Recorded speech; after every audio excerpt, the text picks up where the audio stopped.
Bonjour, pour faire suite à la présentation de la programmation du Control Edge HC900, j'aimerais aujourd'hui vous parler d'un bloc de fonction spécifique, le bloc SPP ou SetPoint Programmer. Sur notre unité de démonstration, nous avons réalisé un exemple qu'on pourrait retrouver sur un traitement thermique et qui utiliserait ce bloc de fonction. Donc dans notre exemple d'un four sous vide pour le traitement thermique, on a accès à la boucle de contrôle, mais aussi au profil que nous avons programmé dans le logiciel Designer. Sur le graphique, en temps réel, on voit la consigne en jaune ainsi que la valeur du procédé en bleu qui s'ajuste par rapport à la demande.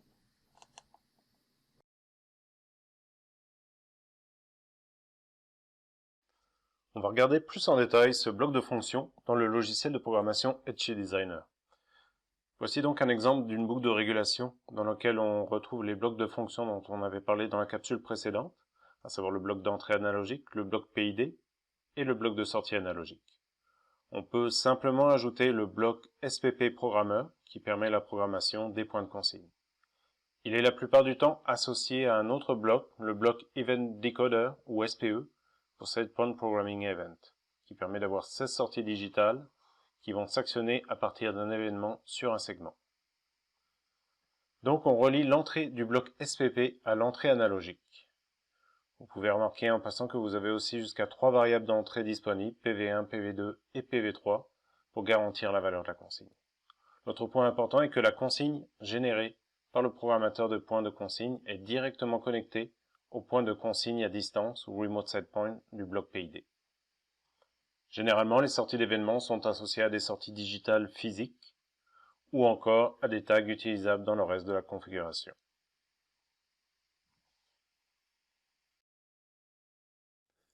Les profils sont générés dans la section Recettes du menu principal. On sélectionne ensuite SetPoint Profile Pool et on a alors accès aux informations générales. On pourrait par exemple définir les consignes pour un four dans lequel on contrôlerait la température en degrés Fahrenheit. Et il y a aussi la possibilité de générer une sortie auxiliaire pour une autre boucle de contrôle, par exemple la pression dans ce four en PSI. C'est ensuite dans la section Générale qu'on définit soit une rampe, soit un palier, et que l'on définit les unités de temps. Avec ce bloc de fonctions, vous pouvez stocker jusqu'à 70 profils dans la mémoire du contrôleur et chaque profil peut contenir de 2 à 50 segments, qui peuvent être soit des rampes ou des paliers. Ce bloc de fonctions a récemment été amélioré pour rendre son comportement plus similaire à ce que vous pourriez retrouver chez d'autres fabricants. Le HC900 peut dorénavant utiliser deux types de consignes, soit initial ou target.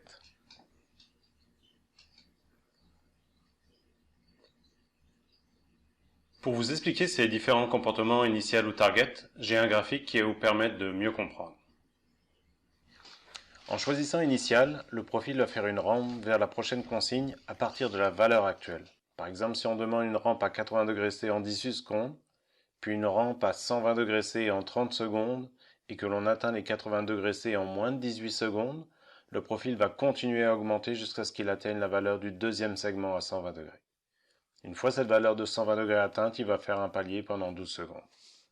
En choisissant Target, les profils vont faire une rampe à partir de la consigne actuelle en s'assurant que la valeur de la consigne et la durée sont respectées. Donc dans notre exemple, c'est seulement après 18 secondes qu'on aura 80 degrés C et on partira de cette valeur à 80 degrés C pour faire une deuxième rampe jusqu'à 120 degrés C en 30 secondes. Une fois cette valeur atteinte, ce profil va lui aussi faire un palier de 12 secondes à 120 degrés C. Chacun a ses avantages en fonction de vos applications et de vos besoins. Donc avec ces nouvelles fonctions, on a un bloc encore plus performant.